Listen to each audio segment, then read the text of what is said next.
el ministerio de la enseñanza y la evangelización, Jesús Soberano Señor, y su escuela de formación y capacitación teológica presentan al maestro de la palabra, José Briceño, en su programa Palabra de Iluminación. Nuestro mayor objetivo es que el Dios de nuestro Señor Jesucristo, el Padre de Gloria, os dé espíritu de sabiduría y de revelación en el conocimiento de Él, alumbrando los ojos de nuestro entendimiento. Prepárense para escuchar al maestro de la palabra, José Briceño, y su programa Palabra de Iluminación. Ok, denle un aplauso al Señor para recibir la palabra. La palabra del Señor se recibe con gozo, con alegría, con mucho deseo de aprender la palabra. Ok, saludamos a los que nos están escuchando a través de este audio imagen en Sudamérica, Norteamérica, Centroamérica, Europa, Asia y aún hasta el continente africano. Hemos recibido llamadas, correos, contactos por el Facebook de Uganda, el continente africano. Bendecimos a todos los que nos están sintonizando a través de la web. En esta oportunidad quiero hablar acerca de lo que son los súbditos en el conflicto entre el reino de la luz y las tinieblas. Pero antes de eso quiero hablar del origen del conflicto. O sea, ¿cuándo se dio inicio a ese conflicto entre lo que es la luz y las tinieblas? Según Isaías, el capítulo 14, verso 11 al 15, y Ezequiel 28, verso 30, Satanás, quien originalmente se llamaba Lucero de la mañana, Luzver, que es la palabra lucero, la palabra fósforo del griego. Este ser, siendo un querubín en su especie, formó parte de las huestes de querubines. Como querubín tenía varios cargos o contrataciones o designios de parte de Dios. Ahora, el término contrataciones, ese término que aparece en el pasaje, tiene dos aplicaciones en el hebreo. Uno, la primera aplicación tiene que ver con el comercio, con las compras, con el negociar. Y la segunda tiene que ver y es aplicable a los cargos que se ejercen. El segundo sentido es el que se aplica a Satanás siendo Luzver, en vista de la cantidad de cargos y responsabilidades que desarrollaba por las múltiples actividades que desempeñaba. Pues su corazón se enorgulleció y se rebeló en contra de Dios, por lo cual fue echado, arrojado, cortado, derribado de la presencia de Dios. Y desde ese mismo momento comenzó el conflicto espiritual entre los dos reinos. Ahora, hay que tomar en cuenta una gran verdad, que Satanás no es la contraparte de Dios. Le lleva la contraria a Dios y tiene un poder muy por debajo del poder de Dios, pero es un poder que mata, hurta y destruye. Se dice la contraparte, cuando hablamos de lo que es la contraparte, se dice de aquel que además de llevar la contraria, posee los mismos poderes, propiedades y cualidades de su opositor. Satanás es una criatura, Dios es el creador, por lo consiguiente nunca podrá ser su contraparte. Satanás está en contra de Dios y es su peor y principal enemigo. Sin embargo, y esto lo aclaramos porque hay quienes equivocadamente han dado a Satanás una posición casi similar a la de Dios. Y esto tenemos que erradicarlo, corregirlo en el pensamiento de la iglesia. ¿Ok?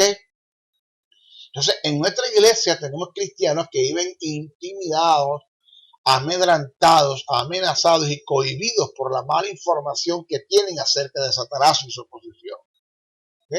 Entonces, a Satanás no hay que subestimarlo. en el mundo espiritual antes de caer ocupaba el cuarto lugar, que vendría siendo el primero después de la deidad. Y eso lo llevó a tener cierta ventaja en el mundo espiritual, pero no lo lleva a estar a la altura de Dios. Tenemos que ver a Satanás como un ser espiritual que tuvo su origen en Dios y que tiene sus limitaciones. No lo debemos comparar con Dios.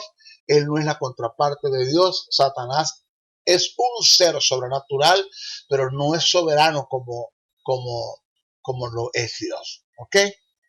Vamos a estar claros en ese asunto.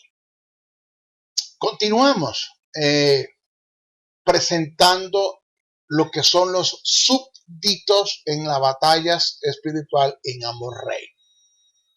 Como sabemos, todo reino tiene su representante en los conflictos y el mundo espiritual no escapa a esta verdad. A continuación voy a detallar los súbditos y a presentar los súbditos en ambos reinos. Vamos a ver.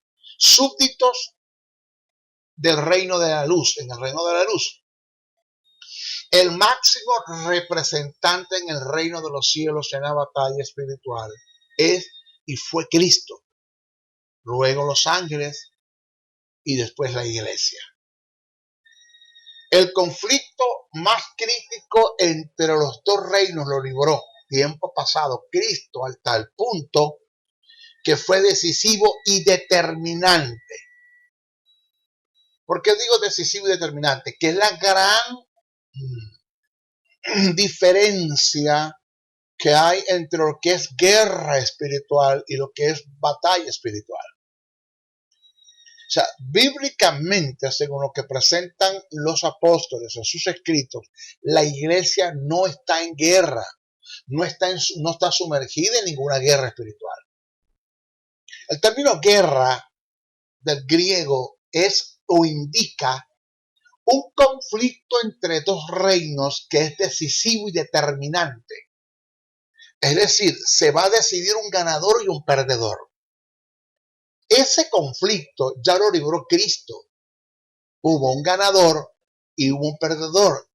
Y dicha decisión, óigame, y dicho resultado, debo decir, fue ya decisivo y determinante. Es decir, Cristo ya ganó, venció al diablo, está sentado a la diestra del Padre con todo poder, dominio, autoridad, fuerza y señorío.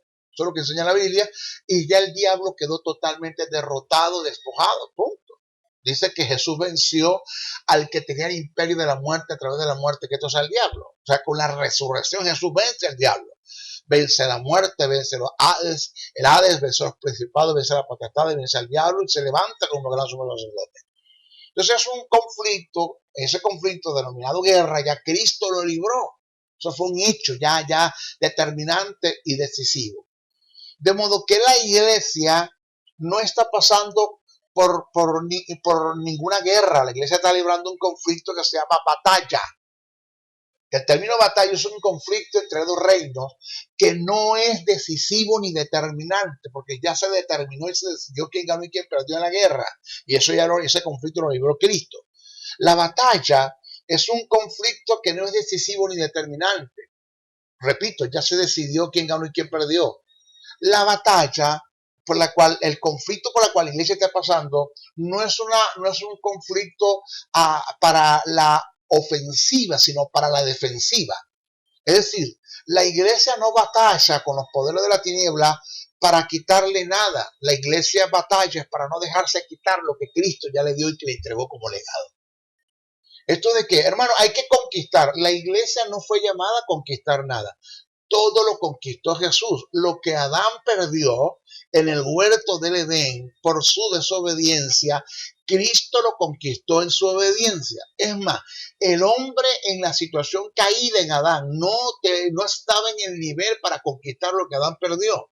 Tenía que venir uno semejante al primer Adán, sin pecado, sin relación al pecado. Esto es Cristo para pasar por un proceso probatorio, el cual pasó, el cual venció todas las tentaciones, cumplió los 613 mandamientos de la ley, fue obediente hasta la muerte y muerte de cruz, venció la muerte, venció la de, venció los principados, venció la potestad, pasó por todas las pruebas habidas y por haber, venció.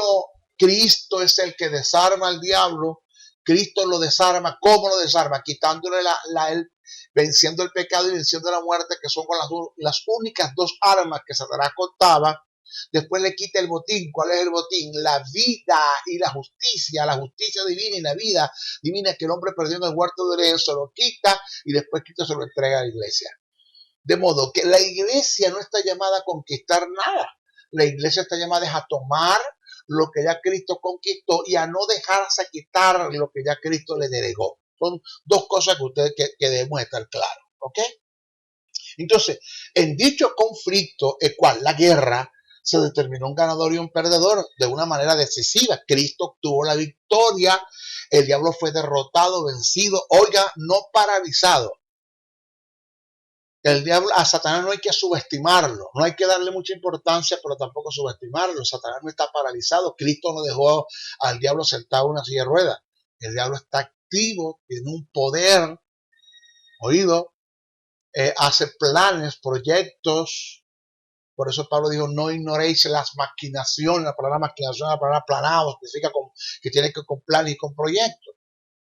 De modo que a Satanás no hay que subestimarlo, tampoco hay que darle mucha importancia. Pero ya Cristo en la guerra lo derrotó, lo venció, ya lo despojó, según Génesis 3:15, Mateo 4:1-11, Lucas 10:18 y Hechos 10:38. Eso es lo que está escrito. En Hebreos 2:14 dice, así que por cuanto los hijos participaron de carne y sangre, él también participó de lo mismo para destruir por medio de la muerte al que tenía el imperio de la muerte, esto es al diablo. Eso es lo que enseñan las escrituras. Entonces, según estos pasajes, Satanás ya fue vencido, derrotado, desarmado, juzgado y condenado. Por consiguiente, Cristo está a la diestra del Padre con todo poder, autoridad, majestad, imperio, dominio y señorío. Eso es lo que enseñan las escrituras. Entonces, si nosotros como representantes del reino de Dios entendiésemos esto, no tendríamos tantos problemas y desajustes en la batalla en contra de los poderes de la tiniebla, ni viviésemos intimidados, en temores, en dudas, en ansiedades por causa de la presencia de un ser que se llama diablo o que es Satanás, que sí tiene su poder, pero no más poder que nosotros tenemos, que no tiene autoridad como la que nosotros tenemos, eso tiene que estar claro, que no tiene una posición como la que nosotros tenemos, que no tiene una posesión como la que nosotros tenemos. Eso hay que entenderlo bien, ¿ok? Cristo es el súbdito, el primero del reino de la luz. Segundo, los ángeles. Aquí debemos aclarar algo. Escucha esto acerca de los ángeles. Preste muchísima atención a lo que voy a decir ahora. Debemos tomar en cuenta que los ángeles funcionaron, oiga, tiempo pasado, no funcionan. Funcionaron como guerreros en el viejo pacto. Pero esto es tiempo pasado. Fíjese bien, en el viejo pacto los ángeles funcionaron como guerreros por la condición inofensiva en la cual se encontraba el hombre por su estado de pecado. Según Daniel 10:12-13, Primera de Reyes 22:19, Judas 9. En el Nuevo Testamento o en la dispensación de la gracia, ya sé bien esto, en la dispensación de la gracia, su función, oído, en la dispensación de la gracia, su función no es guerrear por nosotros. Preste atención a esto. Su función no es guerrear por nosotros. Una de las cosas que estoy en claro y que es una verdad que es paralela a lo que voy a decir ahora y que usted la tiene que tomar en cuenta y nunca se lo olvide. Oiga bien esto, cito, nunca le pidas a Dios en oración lo que haga lo que Él ya hizo. Son dos tipos de oraciones que Dios nunca te responderá. Primero, nunca le pidas a Dios que haga lo que ya hizo. Ya lo hizo. Número dos, que es la segunda oración que Dios no te va a responder nunca. Nunca le pidas a Dios que hagas lo que tú tienes que hacer. O sea, no le pidas a Dios que envíe ángeles para librar una batalla que tú tienes que librar. Presta atención a esto. Satanás, los ángeles, óigame, Satanás tiene derechos que Dios se los respeta. Y Dios sabe que quien fue llamado a librar la batalla en el conflicto entre los dos reinos, en la dispensación de la gracia de la iglesia, los ángeles tienen una función que ya la vamos a hablar, ya la vamos a presentar más adelante. Presta atención a esto. Pero eso es que en la dispensación de la gracia, su función no es guerrear por nosotros en relación a los ángeles. Somos nosotros que tenemos que librar las batallas. Nuestra condición bajo el nuevo pacto es diferente. Tenemos todo el poder, autoridad, dominio y señorío contra los poderes de las tinieblas y estamos capacitados por Dios en Cristo con el Espíritu Santo para vencer hasta el mismo diablo. Porque déjeme decir algo, nosotros como seres humanos no podemos nunca con el diablo, jamás podemos con el diablo, como seres humanos, pero ya les dije, estamos capacitados por Dios en Cristo con el Espíritu Santo para vencer hasta el mismo diablo. O sea, no esperes que los ángeles hagan lo que tú tienes que hacer, lo que yo tengo que hacer, vamos a ocupar nuestro lugar. Si nosotros leemos en el libro de los Hebreos capítulo 1 verso 14, dice que los ángeles son espíritus ministradores enviados para el servicio. Entonces, esto la gente lo ha tomado como especie de servidumbre. O sea, de estar mandando y declarando ángeles, ángeles sobre la casa, ángeles sobre el carro, ángeles en la ventana, ángeles en la puerta. Eso no es lo que enseñan las escrituras. Vamos a ver qué es lo que quiso decir el que escribió a esta carta a los hebreos. Primero, el término enviado viene del griego apostellomena, que indica ser enviado de tiempo en tiempo conforme a la ocasión o las demandas. El envío se da en forma fortuita o casual. O sea, el servicio, ese es el término enviado. Ahora, el servicio es aplicable a la liturgia, que es el término servicio. Cuando dice que son servidores, es aplicable a la liturgia, palabra de la cual procede el término ministradores. Esa palabra que aparece allí, ministradores, tiene que ver con la liturgia. Esto indica que la comisión de los ángeles a favor del creyente no se debe entender como un acto de servidumbre. O sea, no podemos mandarlos a nuestro capricho. Nosotros no tenemos autoridad para estar demandando ángeles. Los ángeles reciben órdenes única y exclusivamente directas de Dios y en casos selectos, en condiciones donde el esfuerzo humano requiere de su apoyo. Ejemplo, para la liberación y apertura de las cárceles, según Hechos 5:19, Hechos 12:7-8. Para proclamar un mensaje, Mateos 1:20, Lucas 1:13, Lucas 1:28-35. Ahora, escucha bien esto, presta atención. No descartamos, o yo como maestro no descarto, porque lo que está en la Biblia es lo que enseña la palabra, es una verdad absoluta que está en las escrituras, no las puedo descartar nunca. No descarto que los ángeles puedan prestar servicio como lo hicieron con Jesús en casos registrados, que es un caso registrado en Mateo 4:11, Mateo 26:53, Lucas 22:43, pero debe ser Dios quien los envíe de acuerdo a la necesidad y la ocasión. No tomemos nosotros esta atribución. Le voy a dar un ejemplo. Me voy de vacaciones con mi esposa y con mis hijos. Mi casa va a quedar totalmente sola, desolada. No va a haber quien haga vigilancia en mi casa. Va a quedar totalmente sola. La oración que hago siempre que voy de viaje, de vacaciones, en mi casa queda sola es esta. Señor, yo te doy gracias por mis bienes. Te doy gracias por el inmueble y el moblado.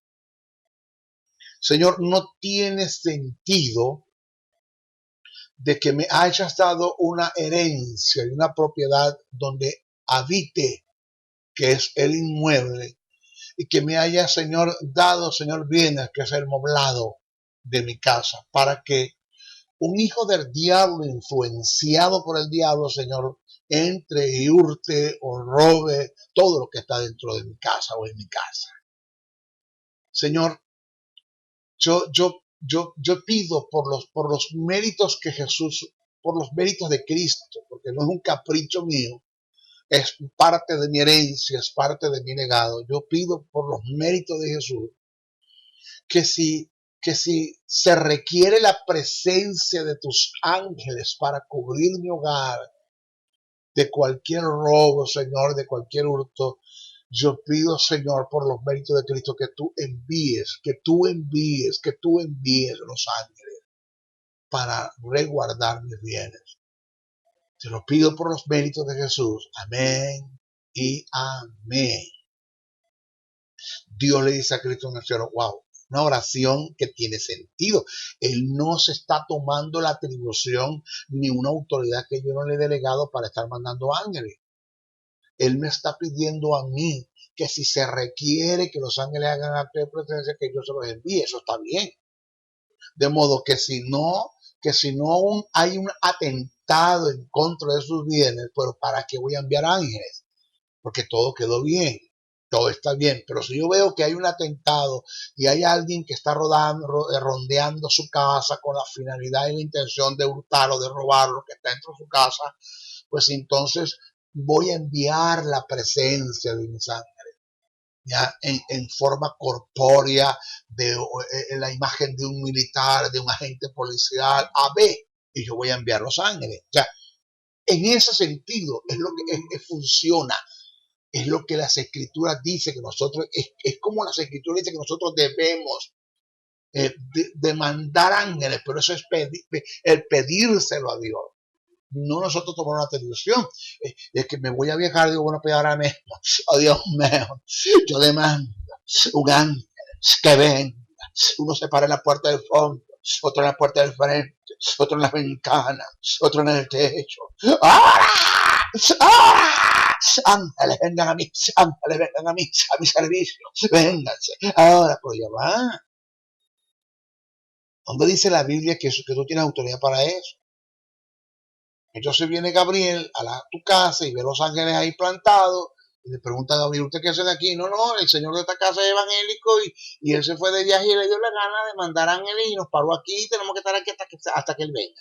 Eso no es lo que enseña la Biblia, es la forma vulgar y obscena y falta de autoridad como la iglesia lo está tomando. El otro caso, que voy a viajar en mi carro, voy a hacer un viaje y yo pues antes de salir a la casa le digo a Dios, Señor, gracias por este viaje, gracias por la oportunidad que me das de tener unas vacaciones y un momento de recreación con mis hijos, con mi esposa.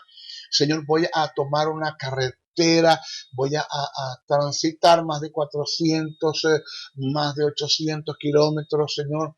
Pido, Señor, si es necesario la presencia de tus ángeles para evitar un accidente, heridas o muertes, Señor, en el transcurso del camino, pido que tus ángeles se hagan presentes, Padre, que los envíes en el nombre de Jesús. Amén, amén, amén.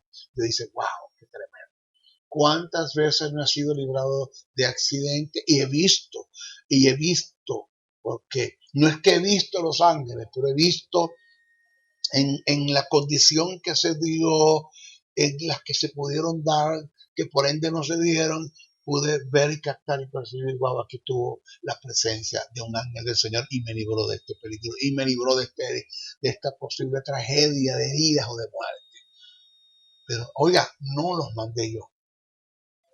Primero tenemos que aprender este principio algo. Uno, usted no tiene autoridad para estar demandando ángeles. Y dos, usted no tiene autoridad para estar enviando a los ángeles a librar batallas que usted tiene que librar. Y tercero que usted tiene que aprender es que quien va a enviar los ángeles y que los ángeles solo reciben única y exclusivamente órdenes es de Dios, no suya, no de usted. ¿Ok?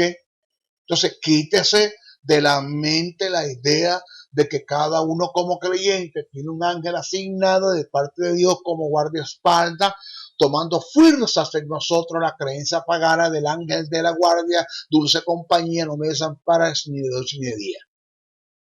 Ya no descartamos, repito, reitero, que en el momento que clamemos a Dios en el nombre de Jesús, por la protección de los ángeles, los vayamos a tener, si el caso lo amerita. Ya se lo dije. ¿Ya? Entonces, en conclusión, nunca le pidamos a Dios que envíe los ángeles para ejecutar lo que nosotros tenemos que hacer, y mucho menos para librar las batallas que tenemos, que tenemos y estamos en capacidad para librarlas. Ni tampoco le pidas, estés mandando ángeles porque tú no tienes autoridad para eso. Mira, en varias ocasiones, Jesús pudo pedir el apoyo de los ángeles para librar ciertas situaciones. Y aún él podía demandar ángeles como el verbo que era. Nunca se lo atribuyó, nunca demandó ángeles. Él dijo, si yo quiero pido a mi padre y mi padre los envía. Y número 2, no le voy a pedir a mi padre que me envíe ángeles para librar una batalla que yo tengo que librar. Entonces, reitero, en varias ocasiones Jesús pudo pedir el apoyo de los ángeles para librar ciertas situaciones. Sin embargo, conociendo los principios, se cohibió y prohibió a los discípulos hacerlo. Él sabía que era una circunstancia que él en lo personal tenía que librar. Eso está registrado en Mateo 26, 53, 54. Dice así, Jesús hablando, ¿acaso piensas que no puedo orar ahora? ¿Acaso piensas que no puedo ahora mismo orar a mi Padre y que Él no me daría más de 12 legiones de ángeles? Pero ¿cómo entonces se cumplirían las escrituras de que es necesario que así se haga? O sea, se lo está hablando Jesús a sus discípulos. Vamos a dejar un poquito la violencia de que me van a tomar, de que me van a llevar, de que me van a flagelar, de que me van a crucificar. Eso tiene que suceder. Para eso yo vine. Yo puedo orar a mi Padre para que mi Padre envíe 12 legiones de ángeles. Oye, no un ángel, 12 legiones y mi Padre lo va a enviar. Me los envía. Pero yo tengo que librar mis propias batallas. No me voy a pedir a Dios que me envíe ángeles para que me libre mis batallas. Soy yo que las tengo que librar. Y 2, con todo y que soy el verbo, yo puedo demandar ángeles y darle órdenes porque soy Dios y no lo hago, sino que me voy en mi parte humana, como el teantropos, el Dios hombre, en mi parte humana, y le pido a mi Padre que me envíe los ángeles si se requiere. Pero yo no lo voy a hacer como humano, voy a estar dándoles órdenes a los ángeles porque no tengo autoridad para tal fin. ¿Okay? Eso hay que tenerlo muy en cuenta. Y la iglesia también representa el reino de la luz en Efesios 6:10, segunda carta a Corintios 10:4, pero cuando hagamos mención de la naturaleza de la batalla, desarrollaremos con más precisión la posición y posesión que tiene la iglesia como representante de Dios en la batalla, las armas que se le delegaron, el poder que se le dio. Vamos a hablar un poquito más de eso adelante. ¿Ok? Ok, vamos a presentar ahora los súbditos del reino de las tinieblas. Los representantes del reino de las tinieblas en las batallas son primeramente Satanás. Mateo 4, 1, 11. Pero cuando tratemos el punto conociendo a nuestro enemigo, daremos un desarrollo claro acerca de Satanás. Los demonios son los segundos representantes de este reino de las tinieblas, Efesios 6:10. Pero quiero hacer una aclaratoria acerca de los demonios, origen, existencia y orden jerárquico.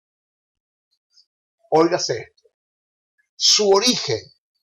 La Biblia hace mención acerca de la existencia de los demonios, pero no relata sobre su creación ni el tiempo de su origen.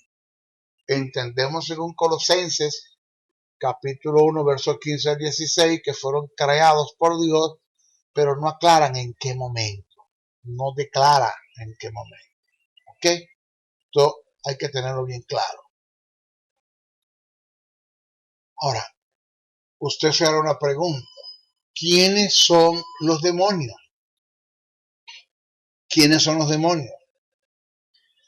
Afirmar que los demonios son los ángeles caídos es entrar en el ámbito de la especulación. Mire, no hay pruebas bíblicas que lo afirmen o respalden. No hay, no existe un texto bíblico que te diga quiénes son los demonios. O que te diga que los demonios son los ángeles caídos.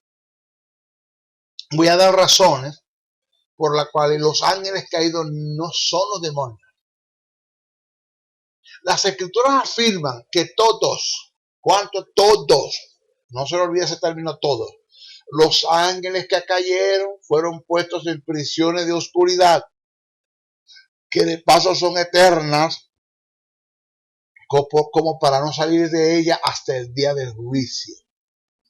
Cito, segunda carta que escribe el apóstol Pedro, capítulo 2, verso 4, dice, porque si Dios no perdonó a los, observe el término a los, gramaticalmente hablando, está tratando de a cuántos ángeles Dios no perdonó, a todos los que cayeron, a los ángeles que pecaron, sino que arrojándolos, observe el término arrojándolos, a quienes fueron arrojados, los ángeles que cayeron, los ángeles que pecaron, arrojándolos al infierno, que el término es tártaro, los entregó, no es ese término infierno, es tártaro, no es Gehenna, Geinón o Valle de Linón, ni es Seol ni Hades, aquí es tártaro, que es una gran diferencia que después explicaremos un poquito acerca de la doctrina de los infiernos.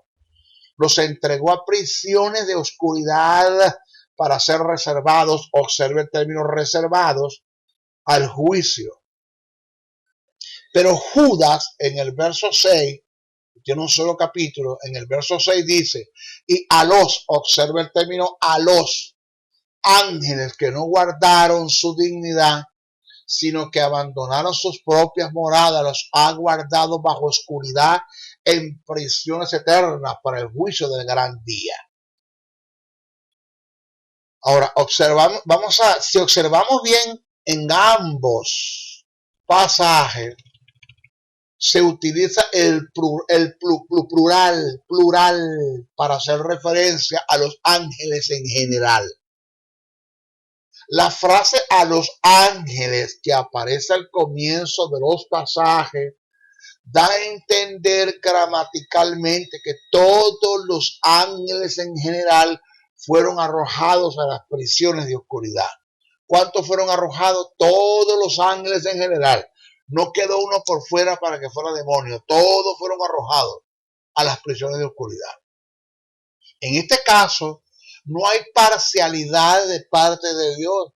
Él no encerró a un porcentaje de los ángeles, por decir un 50%, y a otro porcentaje lo dejó libre para que fueran demonios. Según el relato bíblico, todos fueron encerrados, todos fueron encarcelados, todos fueron lanzados a las prisiones de oscuridad. Además de esto, los términos arrojándolos, reservados, guardados, términos que aparecen en los pasajes que acabamos de leer, que se mencionan en esos pasajes para hacer referencia a los ángeles, demarca un estado global que no da lugar al escape de ninguno de ellos. Pero debemos aclarar que la frase prisiones de oscuridad no tiene nada que ver con un estado, sino con un lugar, debido a que el término griego que se utilizó para hacer referencia a estas prisiones, como el infierno, es tártaro, que indica un lugar. Esto lo aclaramos porque hay quienes aplican la frase prisiones de oscuridad a la condición de tinieblas de los que viven los ángeles, que no está hablando acá, el término prisiones de oscuridad no está hablando de una condición, sino está hablando de un lugar donde fueron sometidos, donde fueron encerrados. ¿Ok? Sí, porque hay quienes dicen sí, pero el problema es que los ángeles, cuando dice que fueron puestos en prisiones de oscuridad, no quiere decir que los ángeles fueron encerrados, sino que prisiones de oscuridad tienen que ver con el ambiente, la condición de tinieblas en la que viven ellos, de modo que estos ángeles sí se volvieron demonios. No, no está hablando de eso. El término prisiones de oscuridad tiene que ver con un lugar donde ellos están sometidos, resguardados en prisiones hasta el día del juicio. ¿Ok? Por el análisis gramatical que hicimos, es imposible que los demonios sean los ángeles caídos, ya que no hay ángeles disponibles para dicha función. Todos fueron encarcelados, todos. Además de esto, los ángeles son seres corpóreos, tienen un cuerpo, poseen un volumen y esto les impide posesionarse de una persona. En cambio, los demonios son incorpóreos, no tienen cuerpo, ellos pueden posesionar a una persona individualmente o por grupo, según Mateo 12:43 a 45, Marcos 5:12-13. Los ángeles son seres espirituales, tienen un alma y viven en un cuerpo. Ellos pueden guerrear, abrazar, a diferencia de los demonios, quienes son espíritus con un alma, pero sin cuerpo. Ellos necesitan de un cuerpo para manifestarse al mundo exterior. ¿Ok? Ok, entonces surge una pregunta, maestro Briceño. ¿Quiénes son los demonios?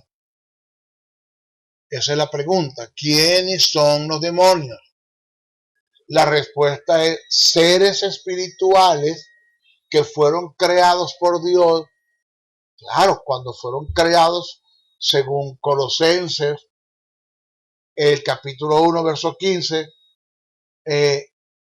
fueron creados con una naturaleza buena en el carácter de Dios. Lo demás se desconoce, no está claro su origen. O sea, según lo que registra Colosenses 1:15-16, los demonios fueron creados por Dios en carácter bueno, divino, ajustado al carácter de Dios. Lo demás se desconoce, no está claro su origen, ni la causa o motivo por la cual fueron creados. Entonces, mi consejo como maestro es hacer silencio donde la Biblia hace silencio y evitar entrar en el terreno de la especulación. Según lo que afirman o enseñan algunos teólogos desde el punto de vista no objetivo, sino subjetivo, los demonios fueron seres espirituales con alma que fueron hechos por Dios para que estuviesen bajo el servicio de Satanás para juzgar la tierra. Y cuando vino el diluvio satánico o la rebelión de Satanás, pues ellos se rebelaron juntamente con él, aunado a unos ángeles que también se rebelaron. Eso es un concepto subjetivo, no objetivo, porque la Biblia en ninguna parte lo dice. ¿Ok? Ahora, vamos a hablar de la jerarquía de los demonios. Este es un tema que no está muy claro en las escrituras. Pablo en alguna de sus cartas da la posibilidad de la jerarquía de los demonios y en otros casos no es claro en el asunto. Si analizamos el texto como está escrito en el original, en Efesios 6:12, lo que Pablo está presentando es sinónimos, no órdenes jerárquicos. El texto tomado de la versión Reina Valera, revisión del 60, lo expresa de la siguiente manera. No tenemos lucha contra sangre y carne, sino contra principados, contra potestades, contra los gobernadores de las tinieblas de este siglo. Pero si lo leemos de la versión original, o como se escribió originalmente, escuche bien esto, el apóstol Pablo lo que expresó fue lo siguiente. Cito, no tenemos lucha contra sangre y carne, sino contra principados que son potestades y gobiernan las tinieblas. La versión popular dice, No tenemos lucha contra sangre y carne, sino contra malignas fuerzas espirituales del cielo, las cuales tienen mando, autoridad, dominio sobre el mundo de tinieblas que nos rodea. La versión latinoamericana lo expresa así, cito: porque no tenemos lucha contra hombres de carne y hueso, sino contra los gobernadores y autoridades que dirigen este mundo y sus fuerzas oscuras. La versión de Jerusalén lo expresa como sigue, cito: porque no tenemos lucha contra sangre y carne, sino contra los principados, contra las potestades, contra los dominadores de este mundo tenebroso. La versión de las Américas dice: porque no tenemos lucha contra sangre y carne, sino contra principados, contra potestades, contra los poderes de este mundo. Y la versión internacional lo describe como sigue, cito: porque no tenemos lucha contra sangre y carne, sino contra poderes, contra autoridades y contra potestades que dominan este mundo. Cabe destacar que el término gobernadores que Pablo utilizó para hacer referencia a quienes representan las tinieblas no es gemoneo. O sea, no se utilizó el término gemoneo.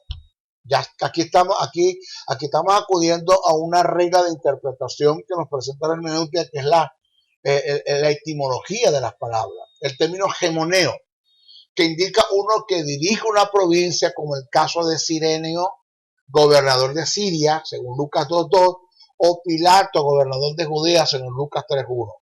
El término que Pablo utilizó fue cosmocratos, no gemoneo, cosmocrato, que indica una potencia como fuerzas unidas. Entonces, cuando Pablo hace referencia a los gobernadores de las tinieblas, se refiere a las fuerzas unidas de los poderes de las tinieblas. Es decir, lo que quiso expresar fue: porque no tenemos lucha contra sangre y carne, sino contra una potencia que ha unido sus fuerzas y que rigen en las tinieblas. Pero aquí Pablo no está presentando órdenes jerárquicos, está presentando son sinónimos. O sea, si analizamos bien el pasaje desde el punto de vista etimológico en Efesios 6.12, reitero, Pablo no está haciendo mención de jerarquías, está presentando sinónimos. Colosenses, maestro, ¿cómo hacemos lo que está escrito en Colosenses 2.15? Vamos a explicar eso. En Colosenses 2.15, Pablo negativamente no está haciendo referencia a los demonios en una forma directa cuando hace mención a principados y potestades. Si analizamos bien el pasaje, tomando en cuenta la relación del pensamiento y el fondo cultural, nos podemos percatar de que Pablo se está refiriendo a quienes representaban la ley, a los gnósticos y místicos de aquellos tiempos y falsos maestros que pretendían extraviar a los colosenses de la doctrina. Ok, el texto dice, Colosenses capítulo 2, verso 15, verso 16 dice: y despojando a los principados. ¿De qué principado está hablando Pablo? Vamos a ver, vamos a tomar la ilación del pensamiento, no vamos a desviar, no vamos a leer Biblia, vamos a estudiar, analizar las escrituras. Y despojando a los principados y a las potestades, los exhibió públicamente, triunfando sobre ellos en la cruz. Por tanto, por lo que les acabo de decir, nadie os juzgue en comida o en bebida en cuanto a día de fiestas, lunas nuevas o día de reposo. Ahora, oiga y preste atención a lo que les voy a explicar.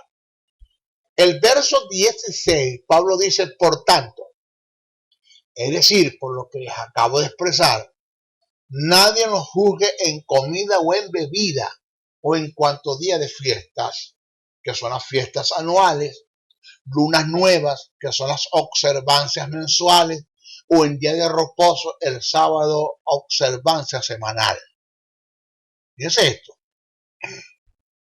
Mi pregunta es: ¿tienen que ver los demonios con tales costumbres? De ninguna manera.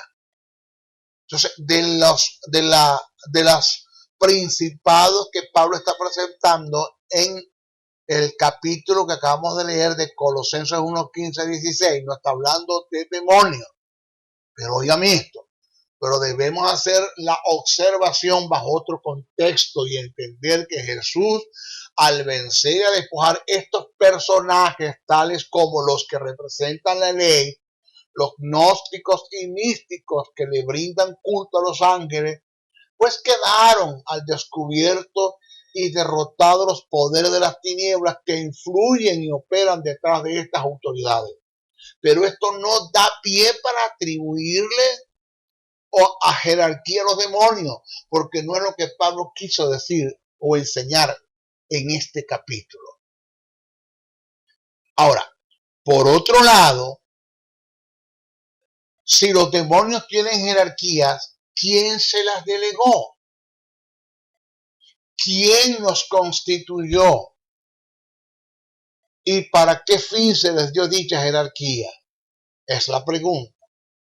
Oiga, Satanás no tiene autoridad para tal fin, a menos que él en su rebeldía se haya tomado dicha atribución, acto que no está registrado en la Biblia ni tampoco tendría relevancia en el mundo espiritual. Hay quienes por la supuesta jerarquía de los demonios le dan dominio y poderes gubernamentales sobre ciertos territorios, cuando todo esto es descartado por la Biblia. Lo que afirman las Escrituras es que Satanás rige y gobierna sobre el mundo entero. Así lo escribe el apóstol Juan en su primera carta, capítulo 5, verso 19. Pero a la iglesia esto no le resta autoridad sobre los poderes que gobiernan el mundo. En el lugar donde nos presentemos, allí seremos gobernadores y ejerceremos autoridad en el nombre de Jesús, en el señorío de Cristo, en los legados que Cristo nos ha dado, en el llamado que tenemos, por la fe en la palabra, por el poder del Espíritu Santo que está en nosotros. O sea, no olvides, o no vamos a olvidar, que en cuanto a territorio, Satanás gobierna y tiene el control donde el hombre le ceda autoridad. Se conocen de naciones, pueblos, aldeas, donde Satanás gobierna, no por causa de su jerarquía, sino por la delegación de derechos que el hombre le ha entregado. Debemos entender que hay lugares en donde predomina un principado por causa de ciertos derechos que se le ha otorgado. Y no debemos afirmar que el tal dominio es por causa de una jerarquía que posee.